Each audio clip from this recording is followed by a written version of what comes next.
Halo adik-adik, selamat datang di channel Ayo Sekolah Fisika bersama saya Mr. YFM. Pada video pembelajaran kali ini kita akan belajar materi fisika tentang perpindahan kalor. Kalor dapat berpindah dari benda yang bersuhu tinggi ke benda yang bersuhu rendah. Benda yang bersuhu tinggi akan turun suhunya, sedangkan benda yang bersuhu lebih rendah akan naik suhunya sampai kondisi kedua benda itu seimbang. Maksudnya, ketika suhu kedua benda sama besar. Proses perpindahan kalor dapat berlangsung dengan 3 cara, yaitu konduksi, konveksi, dan radiasi. Misalnya kita ambil sebatang kawat kecil lalu dibakar di salah satu ujungnya seperti yang ditunjukkan. Beberapa lama kemudian ujung yang lain akan terasa panas. Panas yang diterima oleh salah satu ujung batang dihantarkan ke ujung batang lain. Ini peristiwa perpindahan panas semacam ini dinamakan konduksi atau hantaran. Ketika ujung batang dipanaskan, api menyebabkan molekul-molekul dan elektron-elektron bebas di ujung batang ini bergerak cepat dan menumbuk tetangga-tetangga mereka. Akibat tumbukan ini, tetangga-tetangga mereka akan bergerak lebih cepat dan akan menumbuk tetangganya yang lain. Peristiwa ini akan terus berlangsung sampai seluruh molekul dalam batang bergerak cepat. Naiknya kecepatan molekul berarti naiknya energi kinetik tiap molekul, akibatnya suhu batang akan naik. Baik buruknya suatu batang menghantarkan panas sangat tergantung pada struktur molekulnya. Benda yang mempunyai banyak elektron bebas merupakan penghantar yang baik atau disebut konduktor karena elektron-elektron ini sangat membantu dalam proses tumbukan. Kita lihat perpindahan kalor secara konduksi. Pada umumnya, benda yang bersifat konduktor adalah logam, yaitu perak, tembaga, aluminium, dan besi. Benda yang sukar sekali menghantarkan panas dinamakan isolator atau penghantar yang buruk. Contoh isolator adalah wol, kayu, kertas, dan udara. Cairan merupakan penghantar yang buruk, sedangkan udara merupakan penghantar yang sangat buruk. Saat berpori juga mempunyai lubang-lubang udara, karena itu saat berpori merupakan penghantar panas yang buruk. Wol, bulu binatang, dan lain-lain merupakan penghantar yang buruk karena mempunyai ruang-ruang udara di dalamnya. Sekarang mari kita akan hitung besar laju perpindahan kalor secara konduksi. Anggap sebuah batang pada dua suhu yang berbeda. Berdasarkan hasil eksperimen, diperoleh bahwa laju perpindahan kalor atau banyaknya kalor yang berpindah tiap detik sangat bergantung pada yang pertama, perbedaan suhu, yaitu delta T. Makin besar perbedaan suhu kedua permukaan, makin cepat perpindahan kalornya. Yang kedua, ketebalan dinding. Makin tebal dinding, makin lambat perpindahan kalor. Ketiga, luas permukaan. Jadi makin luas permukaan benda, makin cepat perpindahan kalornya. Sedangkan yang keempat, konduktivitas termal zat. Makin besar konduktivitas termal atau kemampuan mengantarkan kalor dari suatu zat, maka makin cepat perpindahan kalor. Secara matematis kita tuliskan laju perpindahan kalor setiap detik ya, Q per T itu sama dengan K kali A kali delta T bagi D. Setrika terbuat dari logam yang bersifat konduktor yang dapat memindahkan kalor secara konduksi ke pakaian yang sedang disetrika, sedangkan pegangan setrika terbuat dari bahan yang bersifat isolator untuk menahan panas. Berikutnya kita akan mempelajari perpindahan kalor secara konveksi. Walaupun cairan dan gas bukanlah konduktor yang baik, namun mereka dapat memindahkan kalor lebih cepat melalui suatu proses yang dinamakan konveksi. Konveksi adalah perpindahan kalor melalui pergerakan molekul-molekul secara besar-besaran dari satu tempat ke tempat lain. Dalam konduksi, molekul bergerak hanya pada jarak yang pendek saja, dan energi dibawa melalui tumbukan. Sedangkan pada konveksi, energi dibawa oleh molekul yang bergerak cukup jauh.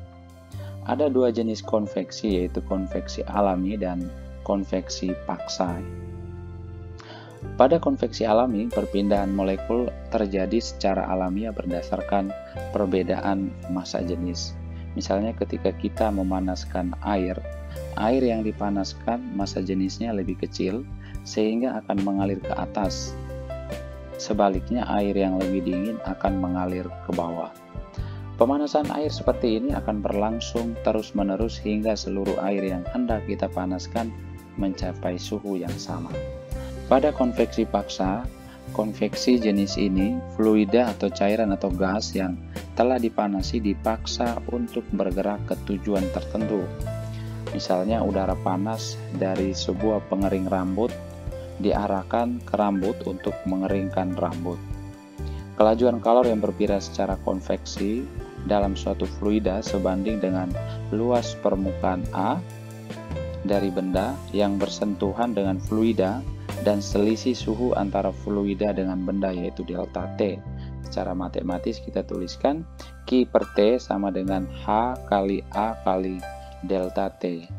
Dengan H adalah koefisien konveksi yang nilainya bergantung pada bentuk dan kedudukan permukaan. Konveksi banyak kita jumpai dalam kehidupan sehari-hari, misalnya peristiwa konveksi yang menghasilkan angin darat dan angin laut.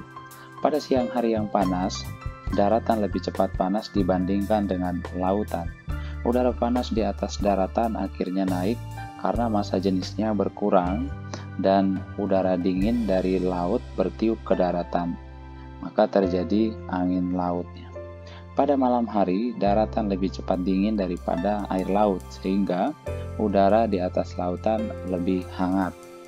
Akibatnya, angin bertiup dari daratan ke laut. Ini disebut angin darat. Pemanfaatan konveksi dalam kehidupan sehari-hari terdapat pada sistem pendinginan mobil, itu radiator. Ini radiator ya. Pembuatan cerobong asap dan lemari es. Selanjutnya, perpindahan kalor secara radiasi. Berbeda dengan konduksi dan konveksi yang membutuhkan zat perantara, radiasi merupakan bentuk perpindahan energi kalor yang tidak membutuhkan materi perantara. Semua bentuk kehidupan di bumi sangat bergantung pada energi dari matahari. Energi ini dibawa ke bumi dengan kecepatan cahaya melalui radiasi. Rasa hangat yang kita terima dari api juga sebagian besar berasal dari radiasi. Radiasi kalor tidak hanya diberikan oleh matahari atau benda bercahaya saja. Semua benda yang mempunyai suhu akan memancarkan energi radiasi kalor. Permukaan yang hitam dan kusam adalah penyerap kalor radiasi yang baik, sekaligus pemancar radiasi yang baik. Permukaan yang putih dan mengkilap adalah penyerap kalor radiasi yang buruk, sekaligus pemancar radiasi yang buruk. Jika diinginkan agar kalor yang merambat secara radiasi berkurang, permukaan atau dinding harus dilapisi suatu bahan agar mengkilap, misalnya dilapisi perak. Besarnya energi yang diradiasikan oleh benda berpenampang A dengan suhu T setiap detik diberikan oleh Q per T sama dengan E kali sigma kali A kali T pangkat 4. Sigma sama dengan suatu konstanta yang dinamakan konstanta Stephen Boltzmann. Besarnya adalah 5,67 kali 10 pangkat minus 8 watt per meter pangkat 2 Kelvin pangkat 4. E merupakan emisivitas benda yang besarnya ditentukan oleh karakteristik benda. Nilainya lebih besar dari 0 dan lebih kecil 1. Untuk E-nya 1, berarti itu merupakan benda hitam sempurna. Dan T adalah suhu mutlak, yaitu dinyatakan dalam Kelvin. Perpindahan kalor dimanfaatkan untuk efek rumah kaca, termos, panel surya, dan detektor kalor. Orang yang bersembunyi di balik semak dapat dideteksi. Orang yang bersembunyi di balik semak dapat dideteksi dengan alat detektor kalor. Oke, pada bagian selanjutnya kita akan masuk pada bagian pembahasan soal. Kita lihat contoh soal yang pertama. Sebuah kotak styrofoam dipakai untuk menyimpan minuman dingin, memiliki luas dinding total, termasuk tutupnya 0,80 meter pangkat 2, dan tebal dinding 2,0 cm. Kotak diisi dengan es, air, dan kaleng minuman bersoda pada suhu 0 derajat Celcius. A. Berapa laju aliran panas ke dalam kotak jika suhu luar dindingnya adalah 30 derajat Celcius, dan B. Berapa banyak es yang melebur atau mencair dalam sehari? Konduktivitas termal dari styrofoam adalah 0,010 watt per meter Kelvin.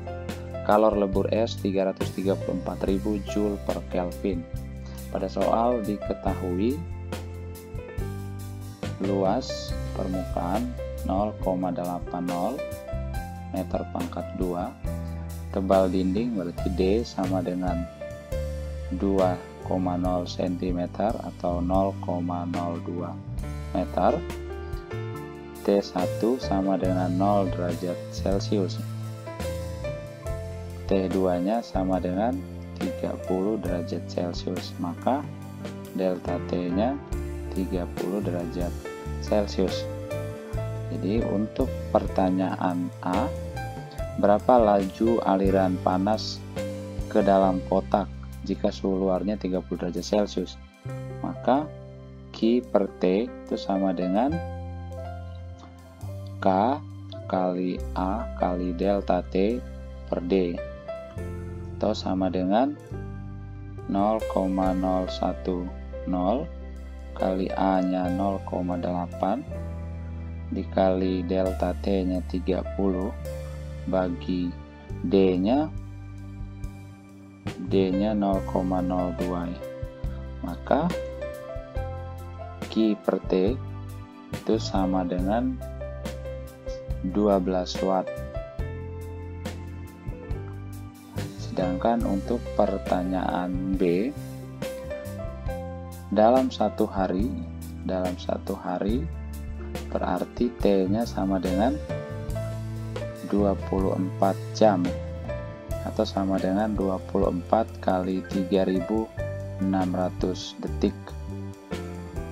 Maka aliran total kalornya aliran total kalor berarti Q totalnya sama dengan Q per T dikali T, berarti sama dengan 12 kali 24 kali 3600, atau Q totalnya, ini Q total, sama dengan sekitar 1,04 kali 10 pangkat 6 Joule. Maka banyaknya es yang melebur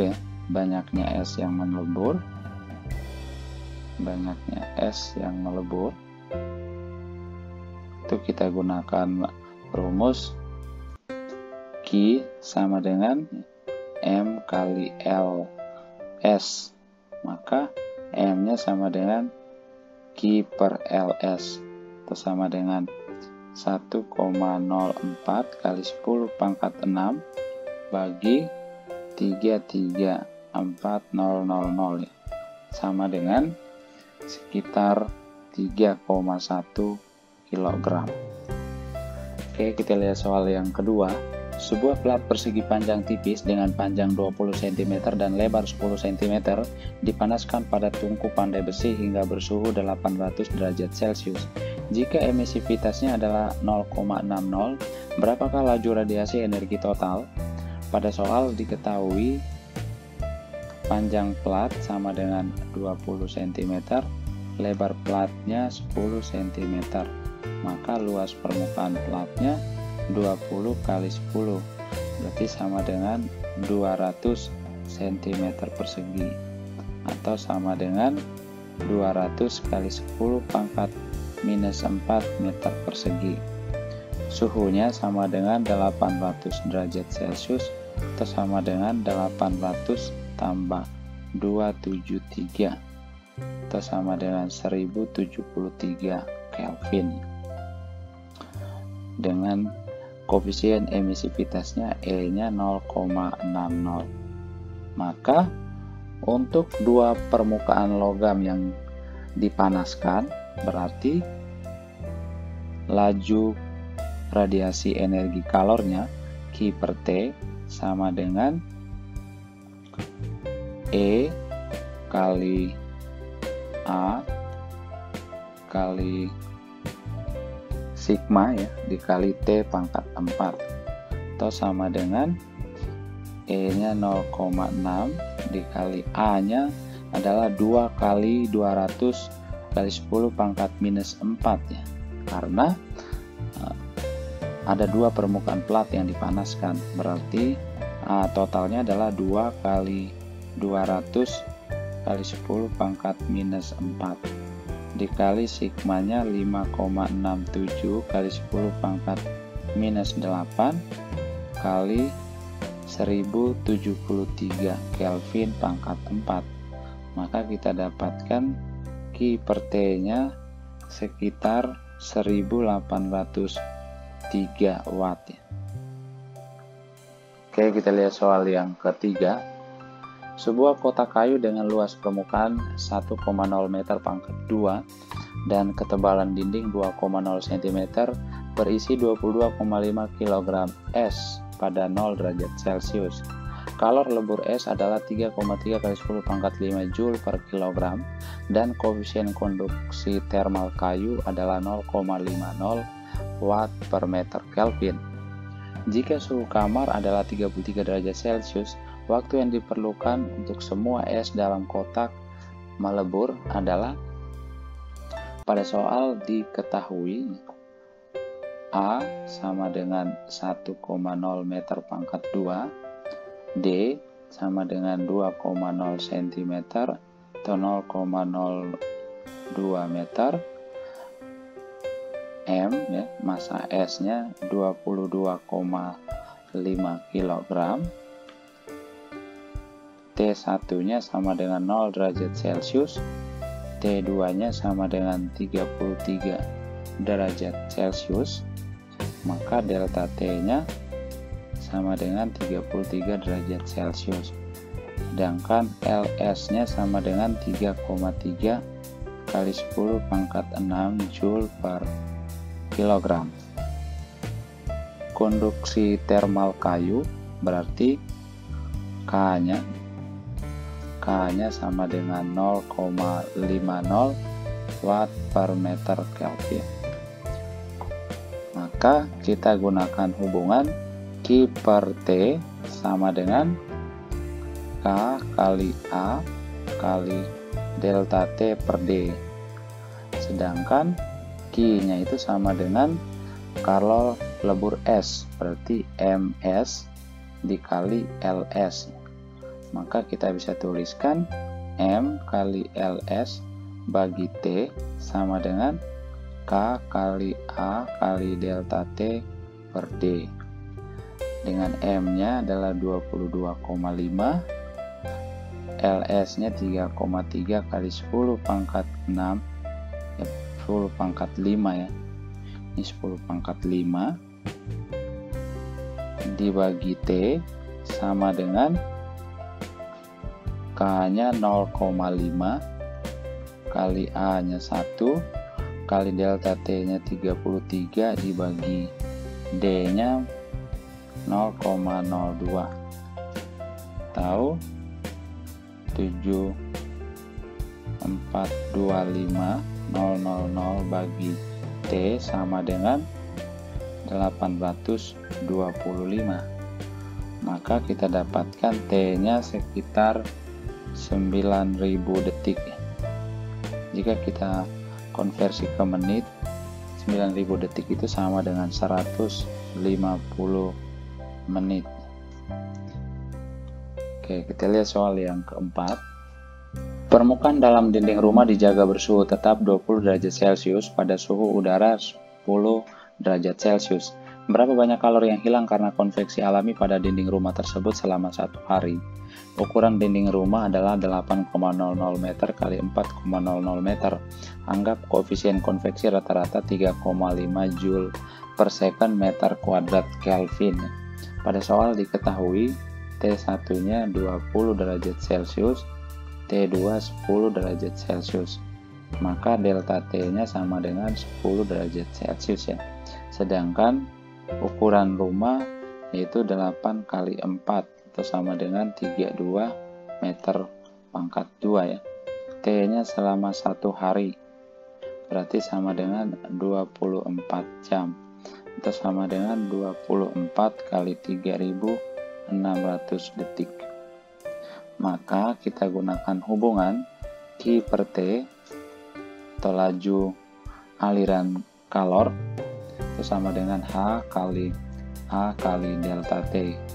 Maka Q-nya sama dengan H kali A kali delta T kali T kecil. Maka sama dengan 3,5 kali 32 kali delta T-nya 10 dikali 24 kali 3600. Maka Q-nya sekitar 9,68 kali 10 pangkat 7 Joule. Oke, kita lihat soal yang kelima. Suatu benda hitam pada suhu 27 derajat Celcius akan memancarkan energi 15 Joule per second.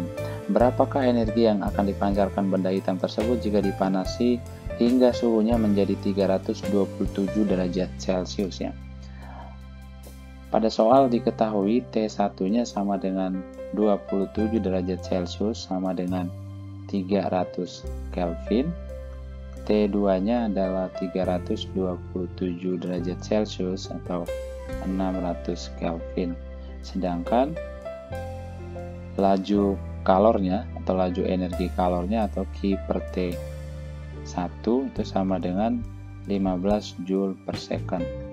Ditanya Q per T2 ya, atau laju energinya ketika suhu 600 Kelvin. Kita ketahui bahwa laju radiasi itu diberikan oleh E kali sigma kali A kali T pangkat 4. Sedangkan dari soal kita ketahui bahwa E, sigma, dan A ini adalah bernilai tetap. Maka kita bisa pakai konsep perbandingan, maka Q per T1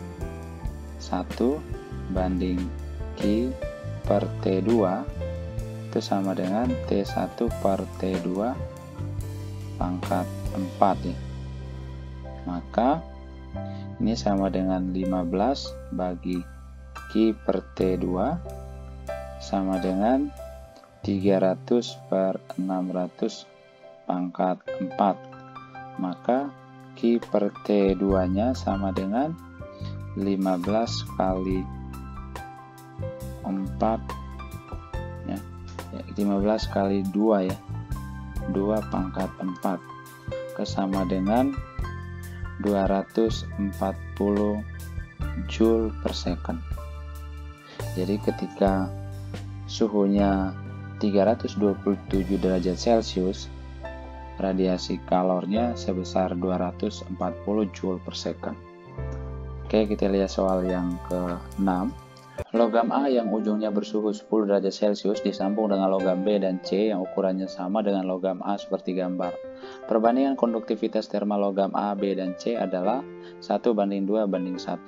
Maka suhu pada persambungan antara logam A dan D adalah, kita lihat antara logam A dan B diketahui LA sama dengan LB. Luas permukaan A sama dengan luas permukaan B. Dan konduktivitas termal A sama dengan setengah kali konduktivitas termal B. Suhu sambungan antara A dan B adalah T1 derajat Celcius. Maka T1-nya lebih besar 10 derajat Celcius dan lebih kecil T2 derajat Celcius, sehingga delta TA sama dengan T1 min 10 derajat Celcius dan delta TB sama dengan T2 min T1. Sehingga pada saat timbang laju aliran kalor melalui A dan B, kita bisa tuliskan Ki A per T sama dengan Ki B per T, atau KA kali AA kali delta TA per LA sama dengan KB kali AB kali delta TB kali LB, atau setengah KB kali T1 min 10 sama dengan KB kali T2 min 10. Sehingga kita dapatkan hubungan 3T1 min 2T2 sama dengan 10. Untuk persambungan antara logam B dan C, kita ketahui LB sama dengan LC, AB sama dengan AC, tetapi KB sama dengan 2KC. Suhu sambung antara B dan C adalah T2 derajat Celcius, maka T2-nya lebih besar T1, lebih kecil 120 derajat Celcius, sehingga delta TB-nya T2 min T1 dan delta TC-nya 120 derajat Celcius min T2.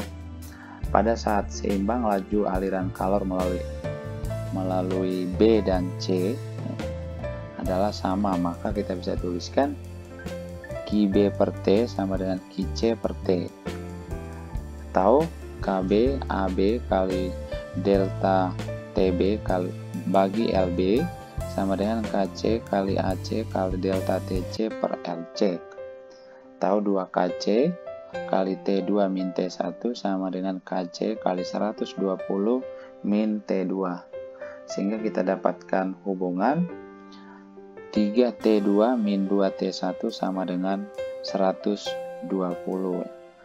Dari persamaan bintang 1 dan bintang 2 ini kita dapatkan suhu antara logam A dan logam B. Kita pakai eliminasi ya, berarti 3T1 min 2T2 sama dengan 10, 3T2 min 2T1 sama dengan 120 ya. Di atas kita kalikan dengan 3, di bawahnya kalikan dengan 2, maka kita dapatkan 9T1 minus 6T2 sama dengan 30, sedangkan bawahnya 6T2 min 4T1 sama dengan 240. Kita tambahkan, kita dapatkan 5T1 sama dengan 270 ya. Nah, kita dapatkan T1 nya sama dengan 54 derajat Celcius. Ini merupakan suhu antara logam A dan logam B, sehingga T1 nya 54 derajat Celcius dan kita dapatkan T2 nya 76 derajat Celcius. Oke, kita lihat soal yang ketujuh. Kawat lampu pijar yang memiliki luas permukaan kira-kira 50 mm pangkat 2 memancarkan energi dengan laju 2,85 Joule per second. Jika kawat pijar dianggap sebagai benda hitam, suhu permukaan kawat pijar adalah, pada soal diketahui A-nya sama dengan 50 mm pangkat 2 atau sama dengan 50 kali 10 pangkat minus 6 meter pangkat 2 ya, dengan Ki per T nya sama dengan 2,85 Joule per second. Maka karena bendanya dianggap sebagai benda hitam sempurna, maka E nya sama dengan 1, sehingga kita gunakan hubungan Ki per T sama dengan E kali A kali sigma kali T pangkat 4, atau 2,85 sama dengan 1 kali 50 kali 10 pangkat minus 6 dikali sigmanya 5,67 kali 10 pangkat minus 8 dikali T pangkat 4, atau T pangkat 4 sama dengan 2,85 bagi 285 kali 10 pangkat minus 14, berarti T pangkat 4-nya sama dengan 10 pangkat 12 ya. Maka T-nya sama dengan akar pangkat 4 dari 10 pangkat 12. Tahu T sama dengan 10 pangkat 3 Kelvin. Oke, jawabannya C.